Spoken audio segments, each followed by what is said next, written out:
It's been a few years since I got my British driving license, but I thought I'd talk about my experience.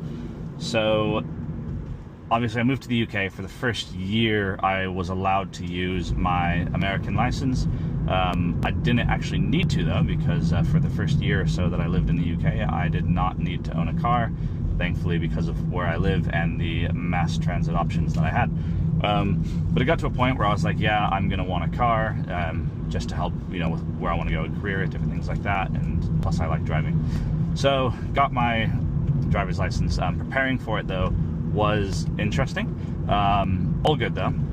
One of the things that I wanted to do right away was I wanted to not just get my driving license in the UK. I wanted to learn how to drive like people do in the UK. I wanted to learn, what is wrong and right on the roads here, so that way I wouldn't, be one of those people who just comes over and drives like a maniac and makes everyone hate them. So I went through everything. I took driving lessons. There's somebody who's been driving for 10 plus years at the time, and I took driving lessons, and I had a great driving instructor as well. They were very, very critical of the things I was doing and always correcting me. It was very helpful, and they helped me thankfully pass the driving test first time. I only had 2 minors on my exam.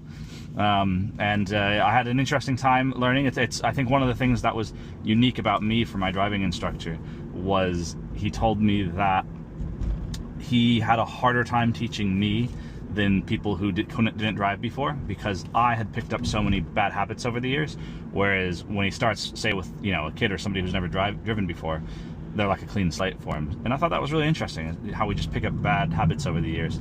Anyways, yeah, so I did lots of lessons, and when we thought I was ready, I went ahead and took the test. I happened to take my test at a place that was notoriously bad for failing people. They had a high fail percentage, and I happened to have, according to reviews, the examiner who apparently was the worst and would fail people all the time. But thankfully, not only did I pass first time with 2 minors, as I said, but the examiner himself actually told me that he thought I was a good driver, so I thought that was a pretty decent compliment to get. So anyways, yeah, that was my experience with the UK driving test. Yeah, it's definitely more expensive, more rigorous than the US, which probably isn't a bad thing, because we are talking about, the United States, which is, I think, 5 times more dangerous on the roads than the UK. So yeah, anyways, that's my experience with the UK driving test.